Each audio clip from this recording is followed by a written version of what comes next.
The moment that cracked my world open didn't feel catastrophic at first. It was mundane. I was sitting in the backyard, coffee cooling on the armrest of a faded Adirondack chair, watching our dog chase squirrels and ignoring the morning sun slicing through the mist. My son, Michael, came outside, barefoot on the dewy grass, holding his phone like it had suddenly become a live grenade. He's 23 now, fresh out of college, all confidence and cynicism, with that same intense focus he used to build model trains as a kid. I figured he was going to ask for help with his car again. He's always driven that same rattling Civic I gave him for high school graduation. But that wasn't it. He looked sick. Not hung over, not tired, sick. Haunted. "Dad," he said, voice tight, "I need to tell you something. And you're not going to want to hear it, but you need to." I sat up straighter. Something about the way he said it, quiet but urgent, set off the old engineer in me. The part of my brain that used to skin blueprints for flaws, that instinct to anticipate collapse. "All right," I said, steady. "Go ahead." "I think Mom's cheating on you," he said. "With the plumber." I blinked. "Plumber?" "Yeah, the guy you hired last winter, remember? Pipe burst in the guest bathroom. He came back a few times." I remembered. Tall guy, mid-40s maybe. Always smelled like metal and pine cleaner. Grinned too much. Wore cologne, which always struck me as odd for a plumber. "Gary something," I said slowly. "Yeah, I remember him." Michael hesitated. I didn't want to get involved, but I overheard her on a call. A couple times, and I saw some texts. I wasn't snooping, I swear. She left her iPad open. I swallowed. The air felt heavier. "What kind of texts?" He looked away, embarrassed. Stuff that doesn't leave any doubt. There was a pause. The kind that widens into a canyon you can't jump. I looked out at the trees again. "You sure about this?" "I wouldn't bring it to you if I wasn't," he said. "But there's something else." Of course there was. "I think it's been going on longer than you think. Like, maybe even since before I moved out." That meant over a year. At least. The last time she'd asked me to call the plumber was for a loose shower handle. I'd offered to fix it myself. She insisted I call someone. I remember rolling my eyes, thinking she just didn't trust me with tools anymore. Funny how betrayal wraps itself in the smallest things. "What did the text say?" I asked, voice flat. He hesitated again. Stuff like, "I miss your hands. Let's do the cabin again this weekend." And she sent a picture. A picture. I stared at him. He nodded. Just her legs in the bathtub. Nothing explicit, but the message was clear. I sat very still, watching a squirrel leap from one tree to another like nothing was wrong in the world. The silence between us stretched long. "She doesn't know I saw," he added. "Good." I stood up, the chair creaking beneath me. "I need to think," I said. "Thanks for telling me." Michael nodded, relief flooding his face, but not pride. He looked more like someone who had just delivered a terminal diagnosis. "Dad," he said quietly, "I'm sorry. You didn't do anything wrong." But she did. The rest of that day was a blur of function. I trimmed hedges, cleaned out the garage, vacuumed the upstairs hallway. I kept my hands busy so my mind wouldn't run off a cliff. The image that haunted me wasn't the bathtub photo. It was the idea of her, in our home, messaging another man while I made dinner or paid bills or tucked Michael's little sister into bed. That night, I lay beside her in bed, feigning sleep as she scrolled through her phone. She wasn't smiling. No text alerts popped up, but I knew better than to trust what wasn't in plain sight. People think betrayal feels like fire. It doesn't. It feels like mold, creeping, spreading subtle, until one day the beams beneath your life are rotten and a single step breaks the floor.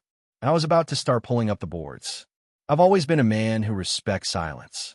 In silence, you hear the clicks, the little things people say when they think no one's listening. That's how I've navigated life, through observation, not confrontation. But Michael, he's not built like that. He carries guilt like it's leaking from his skin. It was 2 days after the backyard confession. I was working in the garage, pretending to organize the shelves, when I heard the familiar sound of his Civic pulling up. It was early, too early for a visit. I waited. Sure enough, the door creaked open and his voice followed. "Dad, in here," I called. He appeared in the doorway, hands stuffed in the pockets of a hoodie he probably hadn't washed in weeks. His hair was messy, like he'd slept on bad dreams. He looked older than he had a week ago. "I shouldn't have told you," he blurted. I turned, wiped my hands on an old rag. "You did the right thing. She's been trying to call me." I haven't answered. I feel like I betrayed her too. "You didn't betray anyone." "She did." He didn't respond, just kicked at a box of nails on the floor. "You gonna leave her?" That question hung between us like the sharp tang of motor oil. "Not yet," I said. "Not before I understand everything." Michael frowned. "What's there to understand?" "She cheated, and I need to know why, and for how long, and how deep it goes." I met his eyes. You don't dismantle a house until you've checked if the foundation can be salvaged. His face twisted with something like shame. "I saw him once. Here." I froze. "When?" "Last fall. I came by to grab my snowboard from the shed. You guys were out. She said you were at a conference. I came in to grab a drink and I heard noises upstairs. I didn't breathe. I didn't know what to think. I figured maybe it was just her watching something. But then I saw him coming down the stairs. Shirt off. He didn't even notice me. Walked out like he owned the place. I leaned on the workbench, the weight of the truth pressing down on me like a full toolbox. I imagined it. Him climbing our stairs, stepping on the same creaking board outside the linen closet. Our house, our life. I wanted to say something then, Michael said quietly. But I didn't know how. And part of me hoped it was just nothing. It never is. I put a hand on his shoulder. "This isn't on you." He nodded, but the guilt didn't leave his face. When he left, I stood in the garage long after, turning over everything in my mind. The plumber. Gary. The guy I let into my house, who I even offered a beer after one of his visits. He'd asked about our water pressure, joked about how some homes just need a deeper flush. I thought he was being cheeky. Turns out he was mocking me. That night, I started my own investigation. First, the invoices. I dug into the utility closet where we keep old bills. Sure enough, 3 service receipts from Gary's plumbing business in the last 8 months. The issues? Always vague. Leak evaluation. Water flow irregularity. One visit logged while I was in Denver for a conference. Caroline had claimed it was a quick fix, didn't want to bother me. Second, her calendar. She used a paper one still tucked behind the kitchen pantry door, right beside the wall phone. I flipped back through the months. Red circles on a few Thursdays. Nothing written, just a little heart drawn in pen. And a sticker once, a gold star. Like a goddamn reward. Third, the bathroom. I went back up there. Guest bathroom. Same one Gary had worked on. Everything looked normal. Spotless. But I noticed something this time. The towel rack he'd installed wasn't quite level. Slight slant to the right. I'd missed it before. Not anymore. I sat on the toilet seat, staring at the floor. Something about this room bothered me. Then it clicked. The tiles were different. The grout around 3 of them near the baseboard looked newer, lighter. Too clean. I got on my knees and tapped. Hollow. A panel. I fetched a flathead screwdriver from the garage and pried gently. The tile lifted, revealing a shallow, hollow space beneath the floorboards. Inside was a clear Ziploc bag, gloves, condoms, a small bottle of mouthwash, and a burner phone. My hand trembled, not with nerves, but with vindication. You hide something only when you're guilty. I didn't open the phone yet. That would come later. First, I needed to decide what kind of man I wanted to be. One who erupts and loses everything in the blast. Or one who waits. Plans. Make sure the ground he's standing on isn't quicksand before he takes the next step. I already knew the answer. Caroline didn't suspect a thing. That night, she came home late. Said she stopped by the store. Gave me a kiss that felt like a formality. Like checking a box. I watched her walk into the kitchen. And I realized I didn't hate her. Not yet. But I would. I waited until she was asleep. Caroline sleeps like a child when she feels safe. One arm curled under the pillow, breathing slow and even. Her face softened by the dark, lit only by the street lamp seeping through the blinds. She trusted me enough to drift off like that. After everything, I slipped out of bed, padded barefoot into the garage, and sat down on my workbench with the burner phone on a folded rag like it might stain the wood. I stared at it for a long while before powering it on. No lock screen. She wasn't worried anyone would find it. The phone was old. Cheap. Battery indicator already blinking red. I plugged it into an old USB charger I kept around for dead tools and let come alive. I opened the message app first. There weren't many. The most recent text, time-stamped 4 days ago. Friday? Usual place. I miss your mouth. My hands clenched. I tapped into the contact list. One number. No name. Just a saved contact emoji. A red chili pepper. Charming. The message thread stretched back months. Not every day. Once or twice a week. Mostly Thursdays and Fridays. They didn't use names. Just pet names, initials sometimes. B, C, or Plumber Boy in one message that made me wince. The kind of messages that made the skin crawl, not just because of what they said, but how familiar they were. They joked, they teased, they reminisced. And in between those, there were details.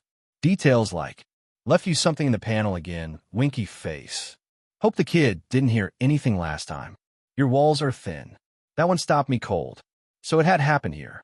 Not just cheap motel rooms or secret rendezvous at a cabin in the woods. No, Gary had been in my home. With my wife.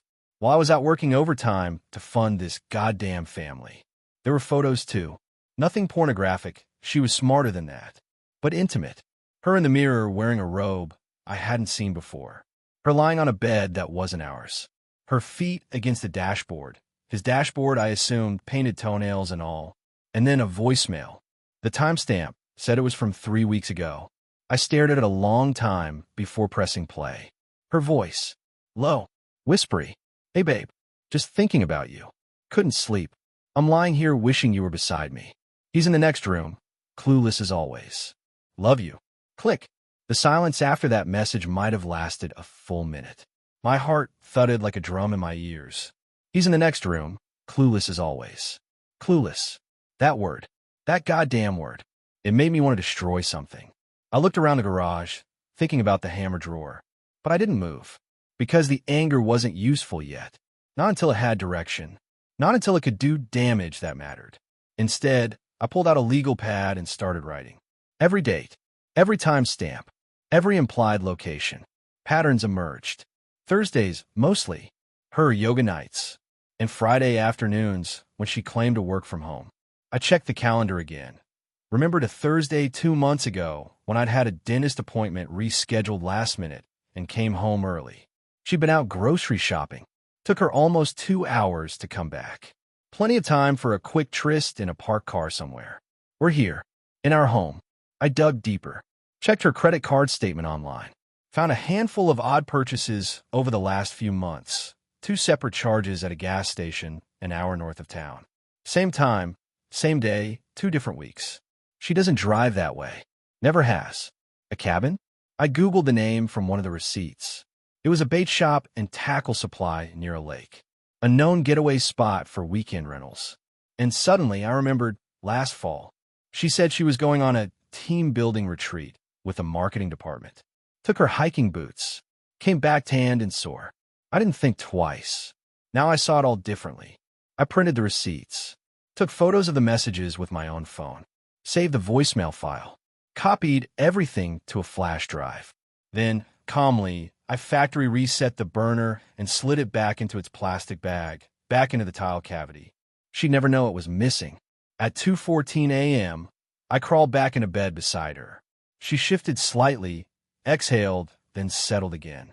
I watched her sleep. How many nights had I been beside her, warm, trusting, while she was texting another man under the covers? How many lies had I smiled through? And how the hell had I missed it? The answer was simple. Because I trusted her. Because I never thought she'd need more than this life. Than me. Than us. That ends now. Next step? Confrontation?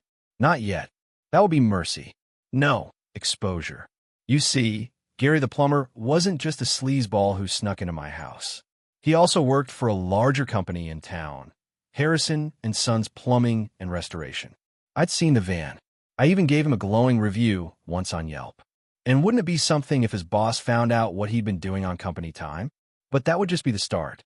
I was going to take them both apart, one pipe at a time. Saturday morning came dressed in normalcy. Caroline was in the kitchen making pancakes like she always did on weekends. The smell of butter and batter used to mean something. Now it just made my stomach tighten. She wore the same robe from the burner phone mirror pic. That robe used to make me feel something else entirely. Now it was a flag waving in enemy colors. Michael didn't come by that day. I hadn't told him about what I'd found. Not yet. He'd already done his part, more than I ever expected. And there's a difference between truth and burden. He didn't need to carry what I now knew. Caroline smiled at me as she flipped a pancake. "Coffee's hot," she said. "How'd you sleep?" "Fine," I lied. "You? Great." Her eyes didn't twitch. No guilt. No cracks in the porcelain. That's the thing about liars. The good ones aren't dramatic. They're efficient. I sat at the table and watched her move around the kitchen. Same kitchen where we once celebrated our mortgage being paid off. Where she told me she was pregnant with Michael. Where we fought over baby names and burned cookies and once danced drunk to Fleetwood Mac while the kids were asleep upstairs. That life wasn't real. Or maybe it was, but only for one of us. "Got anything planned today?" she asked. Thinking of running to Home Depot. Shower head in the guest baths, dripping again. She flinched barely. Most people wouldn't have noticed. But I did. "I thought you fixed that last month," she said too fast. I shrugged. "Must have come loose. I can call Gary if you want." "No," I said, cutting her off, soft but sharp. "I've got it." Her mouth opened, closed again. She nodded. First move made. After breakfast, she went out to get groceries. I waited until I saw her car disappear around the corner, then got to work. I already had everything in motion, but today was the day I pulled the first pin from the grenade. Step 1. The plumber's reputation. I opened up the flash drive I'd loaded with screenshots of her texts, including the ones where they mentioned rendezvousing during emergency appointments, plus the receipt dates and times matching her supposed plumbing calls. I compiled it all into a neat professional PDF file. Clean. No rants. Just the facts, dates, names, text transcripts, and a polite closing note. To whom it may concern. It has come to my attention that one of your employees, Gary L., has been using company time and equipment to conduct an extramarital affair with my wife. The attached evidence includes timestamps of his service calls to my home, which align with messages and rendezvous that are clearly personal in nature. As a former client, I thought it best to bring this to your attention. I'm not seeking damages, just accountability. Respectfully. Then I sent it to every business email listed on Harrison and Amp, Son's website, including their general inbox, hiring manager, and regional branch lead. 20 minutes later, I got a delivery confirmation. Step 2. The cabin. The bait shop receipt led me to a place called Lakewood Pines, a rental cabin site an hour out of town. I called pretending to be a past guest, wanting to book the same unit as before. The woman on the line asked for a name. I gave Caroline's. "Oh yes," she said brightly. "You were here in September and again in February. I remember. Cute little place by the lake. You always request cabin 4. Always. So more than once. Can I get the exact dates again?" I asked. "My husband handles that usually." She gave me both sets of dates. I noted them, thanked her, and hung up. The February booking was a weekend. I'd taken our daughter to her swim meet in another town. Caroline had claimed she was too exhausted to join. Turns out she wasn't exhausted at all. She was just occupied. I filed the cabin information into a growing folder on my laptop labeled Truth. Step 3. Cracks in the pipes. With the burner phone photos, I used reverse image search on a few, hoping to see if Gary had been dumb enough to reuse them elsewhere online. No hits. But one image, the one of her legs in the tub, had GPS metadata. Amateur mistake. I uploaded the photo to a metadata reader. GPS coordinates popped up, clear as day. Plugged them into Google Maps. There it was, Cabin 4, Lakewood Pines. I had the match. Evidence of her being there. Undeniable. All of this, I copied and backed up twice. Printed hard copies and put them in an envelope stashed in my office safe under the old tax return she never touches. And still, it wasn't enough. Because there was one more person who needed to know. Step 4. Their boss's wife. I looked up Gary's full name through the plumbing company staff directory, cross-referenced with social media, and found a woman who shared his last name and hometown. Her page was public. Big mistake. A little digging, and there was a family photo. Gary, his wife, 2 kids, and a caption. Happy 15 years to my rock. You're the foundation that keeps us strong. No pun intended, I suppose. I created a burner email and attached the same PDF I sent to his boss. Subject line, you deserve to know. I didn't include a note. The evidence would speak louder than anything I could say. When Caroline came home that afternoon, she was humming. Happy. She brought me an iced tea and a smile like nothing had changed. I thanked her, drank it, and kissed her cheek.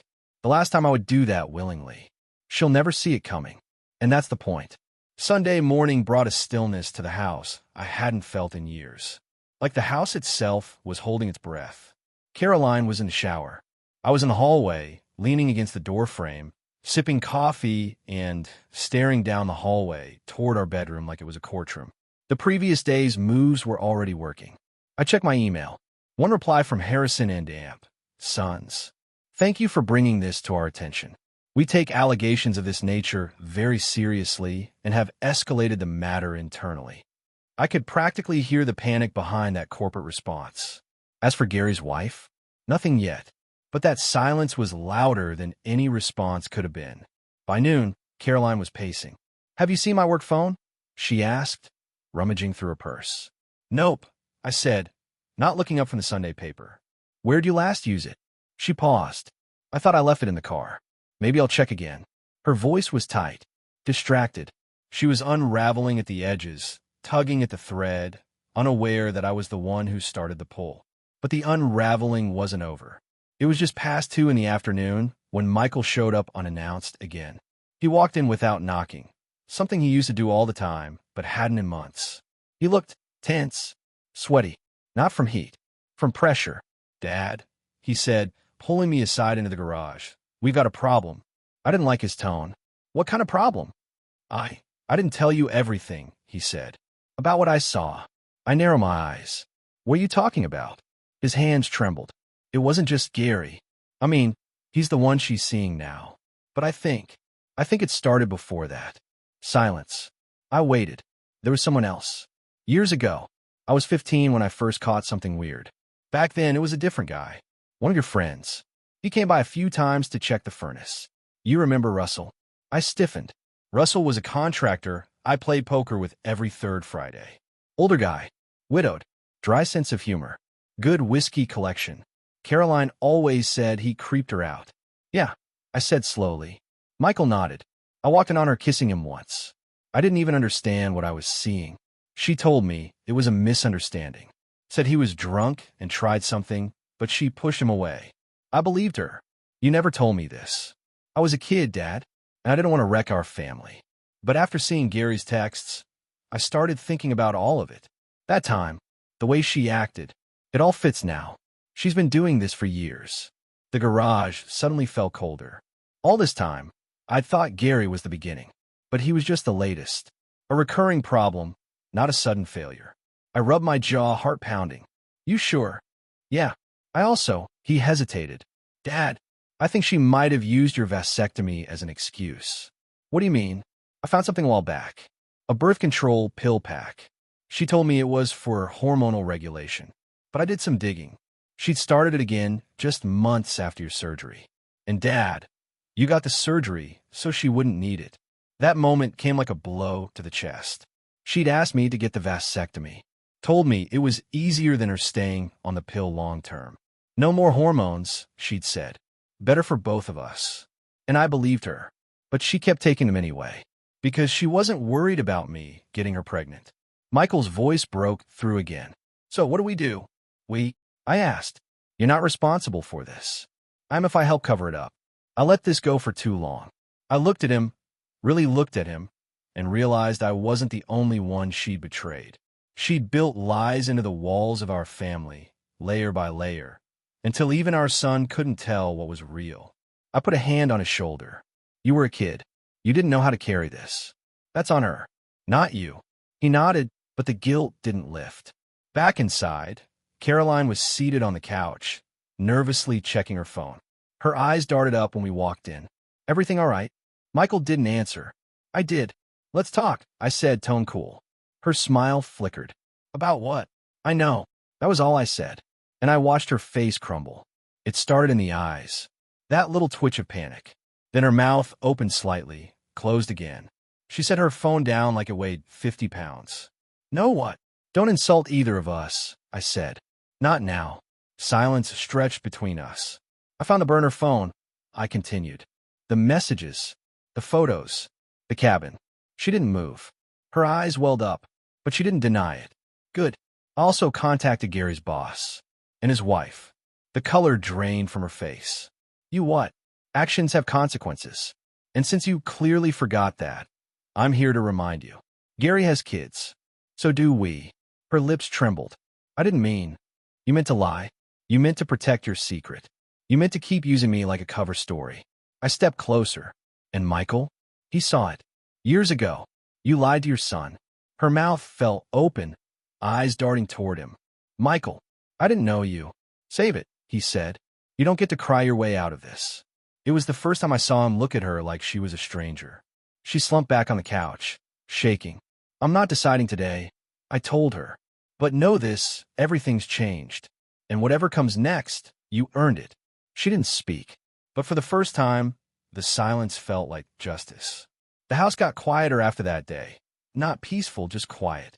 Like the hush after a bomb has gone off, when all that's left is smoke and debris. Caroline moved through the rooms like a ghost. She didn't ask questions, didn't fight back. It was almost like she was waiting to be sentenced. I hadn't said the word divorce yet, but it hung in the air every time we breathed. Michael stopped coming around for a while. Said he needed space. I understood. He'd carried enough for one lifetime. I told him to take care of himself. And I meant it. But I kept moving forward. See, once you start pulling threads, the whole sweater comes undone faster than you expect. The journal was hidden in the closet. One of those leather-bound ones with a strap, like something a high school girl would carry around and never write in. But she did write in it. I wasn't looking for it. I was pulling down a box of old winter clothes when it slipped off the top shelf, landed at my feet. I stared at it for a long moment before opening it. The first page was blank. Second page, July 17th. Sometimes I wonder what it would feel like to just disappear. Not die, just vanish. New town, new name, new life. No more pretending to be who I was when I was 22. The entries weren't frequent, just flashes, but they painted a picture clearer than anything she'd said out loud. She resented me, not in a rage-filled way, in that slow, bitter way that happens when someone builds a life around a lie and doesn't know how to escape it. August 4th. Gary sees me, really sees me. Not the mom, not the wife, not the woman who always has to smile when she doesn't want to. With him, I get to be who I was before the mortgage, before PDA meetings, before I became a fixture in someone else's dream. She never named me directly, but I was there, in the margins, a silhouette, a ghost in her own story. I read the whole thing. Then I put it back exactly where I found it. I wasn't going to confront her with it. Not yet. The truth was I didn't need to. She'd already told me everything. I just hadn't been listening. That night, I sat in the garage again, nursing a beer. Not angry, just tired. Tired in a way I didn't think was possible. The back door creaked. Caroline stood in the frame, hair tied back, wearing one of my old college sweatshirts she used to steal during winter.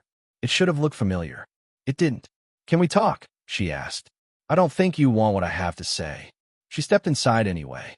"Then let me talk." I stayed silent. She sat across from me, crossed her legs, looked older than usual, smaller. "I'm sorry," she said. "I know that doesn't cover it, but I need to say it. Say it to your reflection," I muttered. "That's who you lied to most."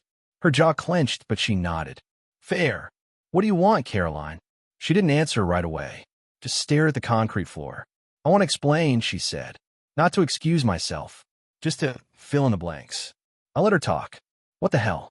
I'd already heard her voice on secret voicemails. Might as well hear in person.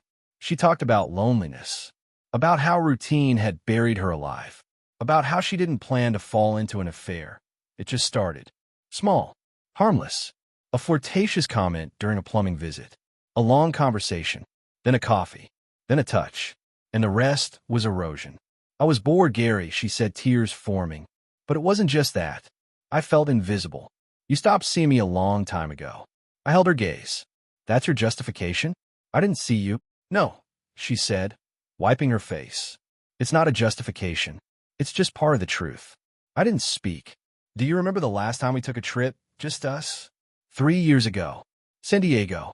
Before Michael moved out. No, that was with the kids. I mean, just us. I couldn't answer. I genuinely didn't know. She nodded. Exactly. I wanted to scream. To remind her of all the dinners, the sacrifices, the times I stayed up late fixing things around the house so she didn't have to. I wanted to list every single act of love that apparently meant nothing.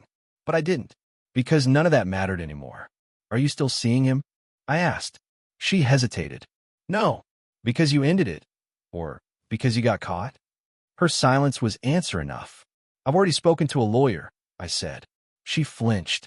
I'm not going to destroy you, Caroline, but I'm not going to protect you either. You'll get half. You'll get visitation. And that's all.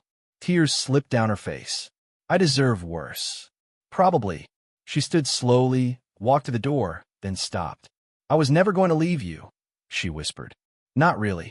I told myself I would. I even packed once. But I couldn't do it. That's not loyalty, I said. That's cowardice. And then she was gone. The door clicked shut behind her, leaving me alone with the ghosts of a marriage that never really was. I took one last sip of beer, tossed the bottle in the bin, and stood up, because there was one more conversation I needed to have. And this time it was with Gary. I waited until Monday. People make dumb choices on Mondays. Their guard's down, routine hasn't kicked in yet, and no one expects the week to start with consequences. It was the perfect time to corner a man like Gary. I'd done my homework. I knew where he worked. Well, used to work. I'd already burned that bridge for him. A quiet call from a mutual acquaintance in the trades told me the fallout was swift. Fired the same day the email landed. His company couldn't risk the liability. Not with those messages attached to company time and equipment. But what I didn't know was where he'd go after. So I drove to the one place I figured he wouldn't expect me, his house. He lived in a modest split level on the east side. One of those developments built too fast and too cheap in the early 2000s, all vinyl siding and composite decks. 2 cars in the driveway.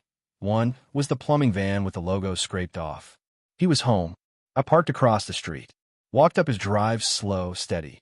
Knocked twice. He opened the door wearing a flannel shirt and gym shorts. Hair messy, face unshaven. He looked smaller than I remembered. Or maybe it was me who had grown. His eyes went wide when he saw me. Gary, I said. He stepped halfway behind the door. Look, man. No, you look. My voice was low, steady. You and I are going to talk. He opened the door all the way. I didn't ask permission to step inside. I just did. He didn't stop me. The living room was messy. Blank TV. Dog hair on the couch. The kind of space that used to look lived in, but now just looked abandoned. Like someone had stopped trying to make it home.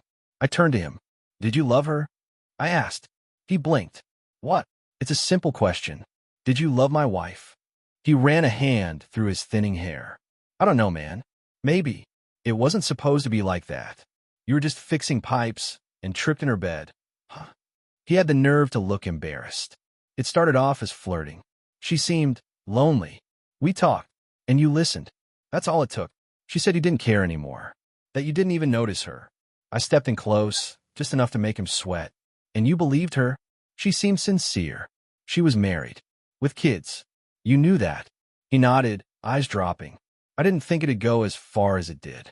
It always goes farther than you think. That's what people like you forget. He didn't say anything. I looked around the room. They fire you yet? His jaw clenched. That's a yes, I said. How's your wife taking it? He flinched. She left. Took the kids to her sister's place. Smart woman. There was silence. Thick. Heavy. I'm not here to beat you up, Gary, I finally said. I've already taken everything that matters from you. Your job, your family, your reputation. But I wanted to look you in the eye when I did it. Why? Because I want you to remember this face. The face of the man you betrayed. So when you're looking for another job, when you're sitting in your truck wondering how it all went to hell, you'll know. He nodded slowly, shame creeping in. You think I'm the first? I asked. His head snapped up. I found a journal, I said. You were a sequel. Maybe not even a good one. Just a rerun of someone else's story. He didn't respond. Just stared at the floor like it could offer forgiveness. I turned to go. Wait, he called after me. I paused at the door. I didn't mean to destroy your life, he said. I looked over my shoulder. But you did. And the thing about destruction, Gary? Intent doesn't matter. Only damage. Then I walked out. I didn't slam the door. I didn't shout. I didn't punch him. That would have given him something to feel righteous about. Victimized. Like he paid his price with a bruise. No. His punishment was living with it. Day after day. Watching the fallout bury everything he once thought was private. Watching his wife learn the truth. Watching his kids grow up knowing why daddy left. Some men drown in scandal. Others survive long enough to choke on regret. I went home and stood in the backyard for a while. The wind was strong that day. Moved the trees like they were trying to speak. The house behind me felt unfamiliar now. Haunted, but not by ghosts, by truths. Caroline was inside, packing up some of her things. I didn't stop her. That part was inevitable now. I pulled out my phone. Texted Michael. He's out. It's done. He replied 10 seconds later. Proud of you, Dad. You did the right way. Maybe. Maybe not. I didn't burn Gary's house. I didn't ruin Caroline's name. I just told the truth. Let the truth do what it always does. Break. And rebuild. But it wasn't over yet. Because just as I turned to go inside, I saw a car pull into our driveway. Not Caroline's. Not Michael's. A stranger. Woman. Mid-30s. Stylish. Confident. She stepped out, looked up at the house like she already owned it. She had something in her hand. An envelope. When she knocked on the door, I opened it. Hi, she said. Are you Gary Monroe? No, but I know who that is. She smiled. Then you'll definitely want to hear what I have to say. She had the look of someone who knew too much. That kind of composed posture, carefully casual like a lawyer or a woman who's been wronged one too many times to keep quiet anymore. I'm not Gary Monroe, I repeated. She smirked. Didn't think so. You carry yourself like a man with more to lose. Her voice was even, controlled, but her eyes had the glint of someone holding a lit match in a room full of gasoline. I'm guessing you're the husband. I nodded once. Was. She extended the envelope. Then this is for you. I didn't take it at first. Just looked at it. No label. No return address. Thick paper. Sealed like it mattered. Who are you? She tilted her head. I'm the woman Gary swore he wasn't seeing. I blinked. Wait, you're... She gave me a dry smile. No, not his wife. That poor woman left him 2 weeks ago. I'm the woman he met after your wife. The next pipeline he tried to crawl through. That hit me harder than I expected. Not because I felt sympathy for her, but because it confirmed what I'd started to suspect. Gary was a habit, not an accident. She continued. We met about 2 months ago. Online, of course. He said he was recently single, that he left a toxic relationship, claimed his ex-wife was cheating on him. Classic deflection. What made you come here? She held up the envelope. This. Found it in his nightstand. Thought it was his. Turns out it's not. I finally took it. Inside, photos. Not printed from texts. These were taken with a real camera. Longer range. Clearer. Surveillance style. One showed Caroline stepping out of a car, Gary's truck, at the cabin by the lake. Another, inside the cabin, through a window, her wrapped in a blanket, his arm around her. More followed. Some in our neighborhood. One in our backyard. She was leaning over the fence, talking to Gary, laughing. My skin prickled. This isn't your average side piece, I said, sifting through the photos. Who took these? She shrugged. Gary claimed it was for protection. That his ex's husband was a psycho. I think he liked keeping trophies. Narcissists do. She paused, then added, there's more. In case you're planning something. What do you mean? I don't know you, but I know that look. It's the same one I had the first time someone cheated on me. Revenge is a hell of a drug. I gave her a long look. Already got mine. Then you're smarter than most. She exhaled. Thought you should have the rest of the truth. If it were me, I want the full picture before I put it all to bed. She turned to leave, then stopped. Oh, and if you're wondering, he's not special. Just persistent.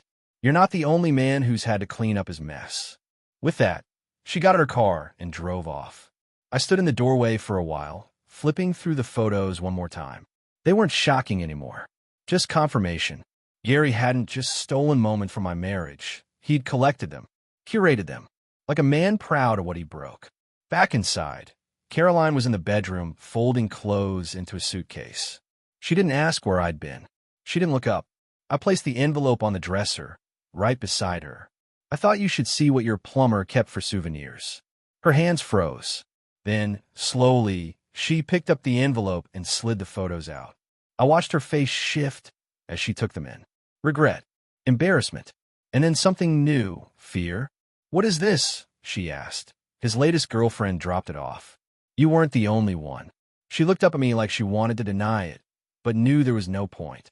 Her lip trembled. "I didn't know he took these." "That's the thing about liars," I said. "They think they're always the smartest one in the room, until they're not." She sat on the edge of the bed, photos in hand, suddenly looking much older than she had a minute ago. "I'm not going to fight you for custody," she said quietly. "Or the house." I stood there a moment, then nodded. "Good. That's the first honest thing you've said in a long time." We didn't say anything else. Not then. I left the room, walked downstairs, stood in the kitchen for a long time with my hand on the counter, staring at the fridge, the photos still magnet-pinned. Michael's graduation, our daughter's school art, that fated family trip to the Grand Canyon. It wasn't anger that sat with me now. It was peace.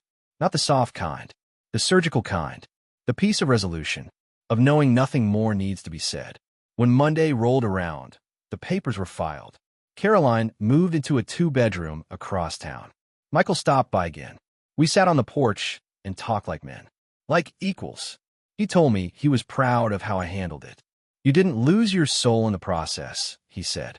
I thought about that, about how easy it would have been to let anger be the architect of my next chapter. But instead, I let the truth do the heavy lifting. That's the thing about rot. It doesn't just weaken structures. It reveals what's worth rebuilding. And I've still got the tools.